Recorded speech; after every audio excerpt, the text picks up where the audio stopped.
Ladies and gentlemen, in this section of Trending Burning Question, we are going to focus on the big event 2 days from now, the 2024 budget.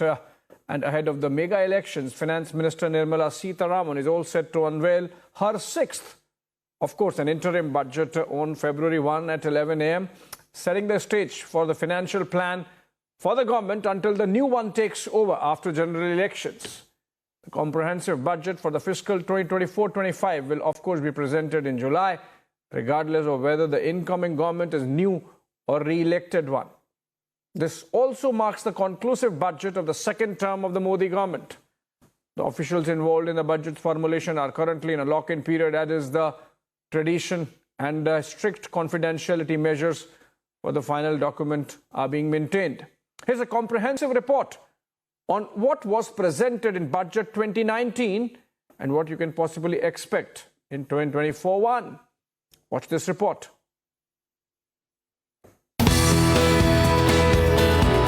Finance Minister Nirmala Sitharaman is all set to present her sixth budget.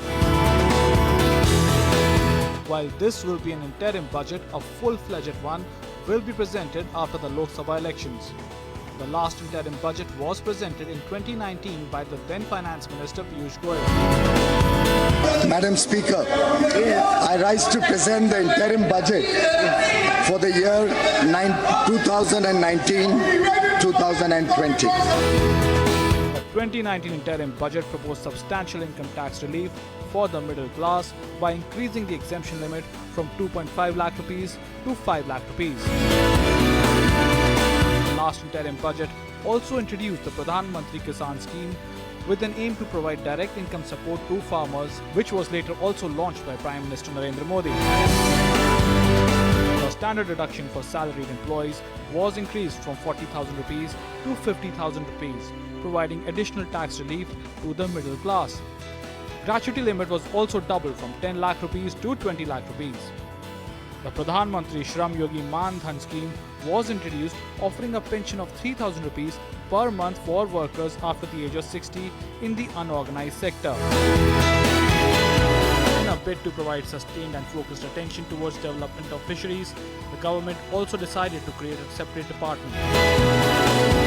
With merely hours to go for the budget presentation and keeping the last interim budget in mind, here's what to expect. In the post-pandemic era, the government has been steadily reducing the fiscal deficit to control debt.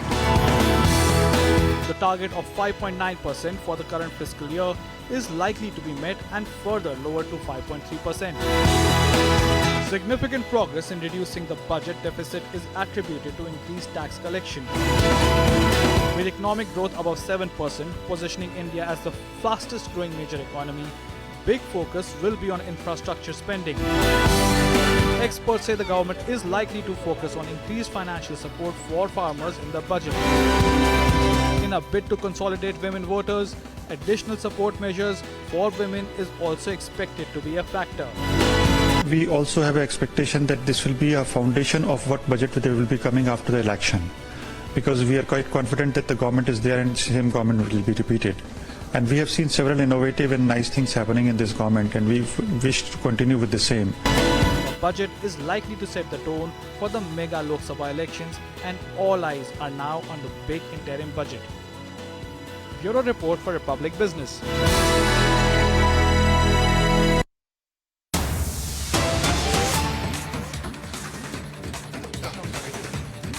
Breaking news development, the Finance Ministry has said that India could become the world's third largest economy by 2027 with a GDP of $5 trillion. Even earlier, perhaps. The projections come ahead of the interim budget due to be released day after tomorrow. In a report released on Monday, the Finance Ministry has said that economy is poised to grow at or above 7% the fiscal 2024. India's fiscal year starts on April 1 and ends on March 31st. If it meets this year's target, it will be the third straight year of 7% GDP growth for India. For more, let's go to Rajat, my colleague from the business desk, with more details. Rajat, over to you. What more can you share about this Finance Ministry estimate? So, Abhishek, the Finance Ministry's monthly economic review report that came yesterday talked about the India's growth forecast as far as FY24 is concerned and as far as FY25 is concerned. For FY24, the report threw light that India is going to grow above 7%, which was more than estimated, as RBI pegged India's growth rate in FY24 at 7%.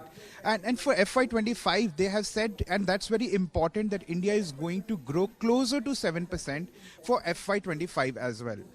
Also, we need to look into the other aspects of the report, which says under the reasonable assumptions, India is going to become third largest economy by 2027 and 7 trillion economy by 2030. So we also need to understand that Prime Minister Modi has also talked about that India becoming a developed economy by 2047. So this 27 and 2030 are the key milestones and the destinations in India's journey towards being one of the fastest growing, one of the developed economies by 2047. As far as Chief Economic Advisor Ananta Nageshwaran is concerned, he also said yesterday that India's growth story is going to be riding on the back of a like the domestic demand, robust domestic demand, some structural reforms that the government has taken in the last 10 years, ranging from the insolvency bankruptcy code, recapitalization of banks, and also cleaning the balance sheet of the banks. So there are structural reforms that has been taken by the government, and that is why we are expecting that India to become the fastest growing economy going forward in the fiscal 24 and 25 as well.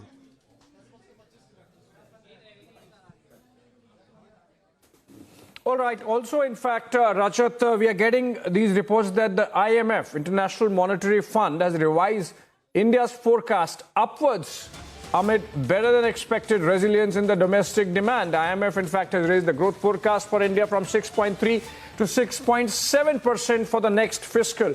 And this year, of course, is expected at 6.5%, Rajat, which essentially means, as K.R. Kumar Mangalam Birla said yesterday, it's looking like, wow, Indian economy seems to be living through a Goldilocks moment, and IMF endorsing it, Rajat. Yes, Abhishek, you are rightly on point, and Kumar Mangalam Birla also said that it's the wow moment for the economy, and in fact it's being reflected in the numbers that has just come in from the IMF's World Economic Update of hour ago, and which the IMF has raised the growth forecast for Indian economy from 6.3% to 6.7% for FY24, and for FY25 and FY26 they have forecasted that India is going to grow at 6.5%. So even if we grow at 6.5% for the next 2 fiscal year, we are going to be in a comfortable position to be the fastest growing economies in the world. So IMF has also said that this recovery and this growth is also on the back of the soft landing of the global economy in 2025. As inflation is easing out in the Indian economy, our fiscal, even our macros are looking good. So even IMF has highlighted in its report that India is going to have a robust growth in FY24, that is 6.7%, on the back of a robust demand from the domestic demand and private consumption and the structural reforms that has happened in the last 4 years. So, well, this is one of the good news that we are hearing, that the growth forecast just 2 days ahead of the budget, Abhishek. Absolutely. A great analysis there, and as we look forward to Finance Minister Nirmala Sitharaman's 6th budget, albeit an interim one, Rajat. Thank you so much. Let's also look at the expectations that have been building up. Some of the leaders of the industry and the corporate world expressing their views on what to expect from the 6th budget of Nirmala Sitharaman, of course, the 10th year of, or last one, of the Modi government. Listen in.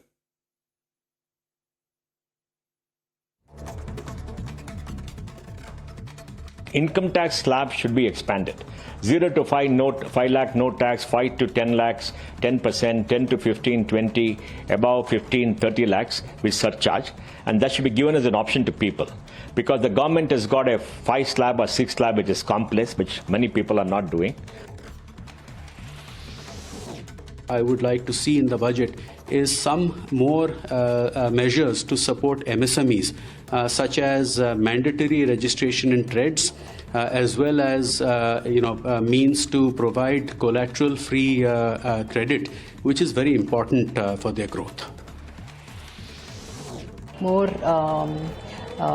conducive environment for the women entrepreneurs in the country.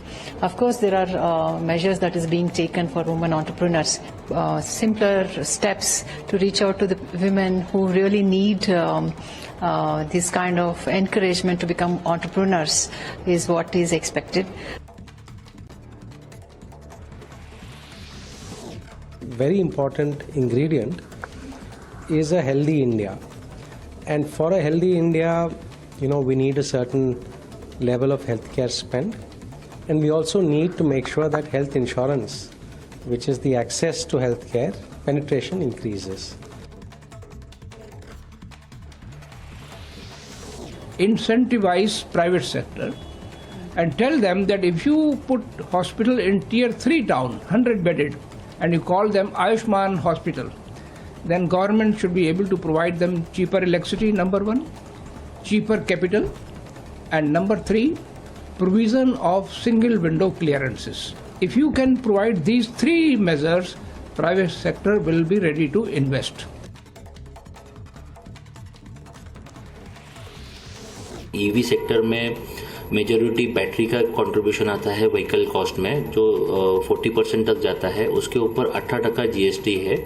अगर वो 18% से 5% पे आ जाता है तो एक हमें costing कम करने में एक राहत मिल जाएगी, क्योंकि हमारा जो आज ईवी है 5% पे है, बिकता है, बट ये 18% रहने की वजह से इन्वर्टेड टैक्स स्ट्रक्चर में चला जाता है, तो हमें एक जीएसटी का एक रिफंड का प्रोसीजर बढ़ जाता है।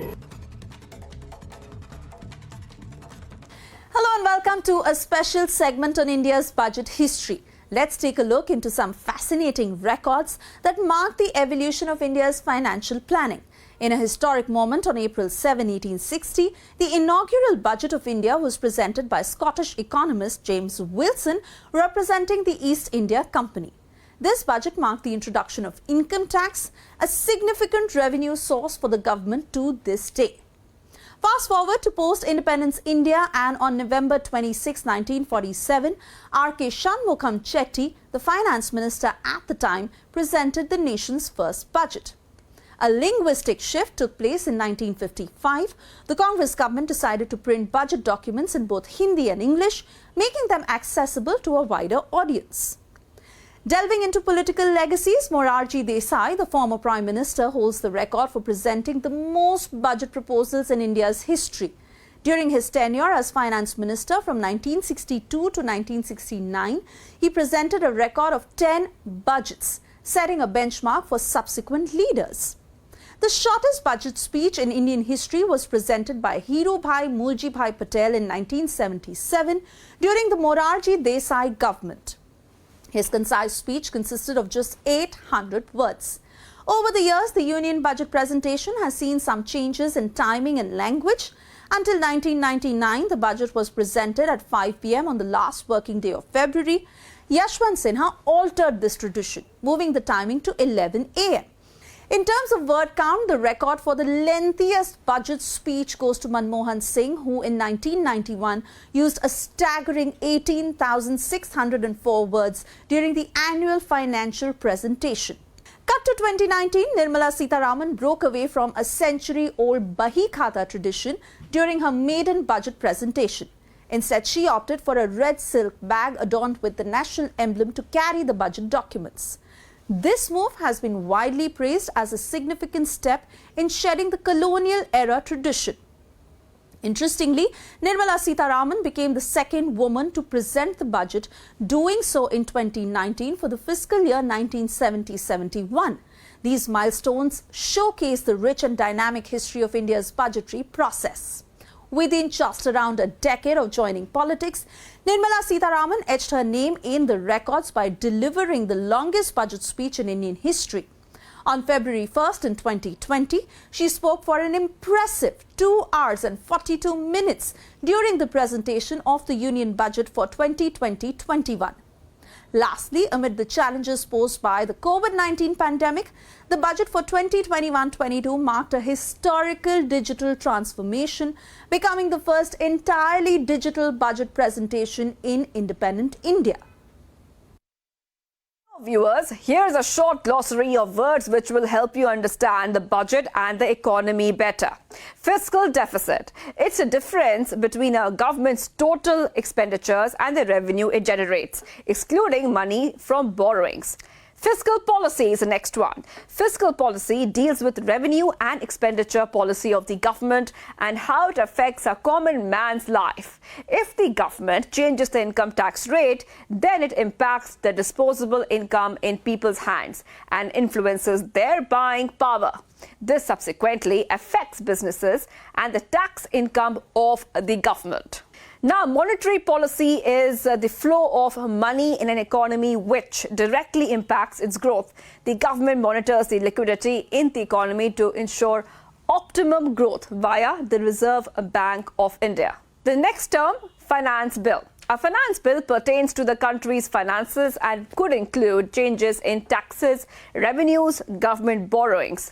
Now, when the union budget is announced, several changes are proposed to the government's revenue and expenditure.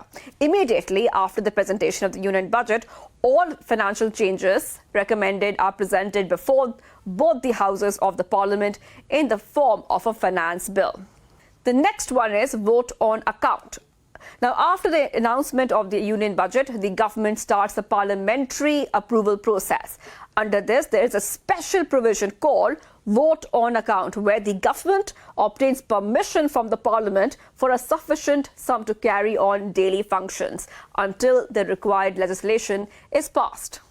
Now we move on to reappropriations. Reappropriation refers to the reallocation or the transfer of funds within a budget. This could occur when the funds originally allocated for one purpose are reassigned for another. Next, we come to outcome budget. Outcome budget is a way to monitor the allocated funds within a new budget. Since 2006 to 2007, it has been made mandatory for every ministry to present a preliminary outcome budget to the Ministry of Finance for compiling them together. The next word is guillotine. The Parliament has limited time for discussing the expenditure demands of each ministry. Now, if there is any pressing political matter, other things can be put on hold, and the Speaker of the House can apply the guillotine and move a proposal against a specific allocation for a government department. Let's move on to cut motions. A cut motion is a special power vested in members of the Lok Sabha to oppose a demand being discussed for specific allocation by the government in the finance bill as part of the demand for grants. If the motion is adopted, it amounts to a no confidence vote, and if the government fails to jot up the numbers in the lower house, it is obliged to resign according to the norms of the house. And treasury bills. When the central government approaches the financial market to raise money, it does so by issuing two types of debt instruments: treasury bills and government bonds. Treasury bills are issued whenever the government needs money for a short period. These treasury bills are issued only by central government. They have a maximum maturity period of 364 days. And a government bond is a debt instrument issued by the central and state governments of India. Issuance of such bonds occur when the issuing body, whether it is the central government or any state government, faces a liquidity crisis and requires funds for the purpose of infrastructure development. With the interim budget just around the corner, in this special segment, we explain the lock-in procedure followed during the interim budget process. The sole purpose of this procedure is to keep financial facts private. Now, this distinctive feature is a specific technique designed to safeguard the confidentiality of the budget information.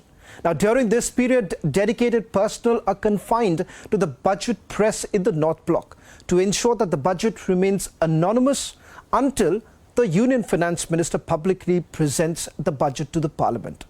The lock-in period procedure was introduced after a piece of the budgetary information was leaked prematurely back in 1950. The controversy escalated to the extent that the then Finance Minister, John Mathai, had to resign due to a breach of confidentiality.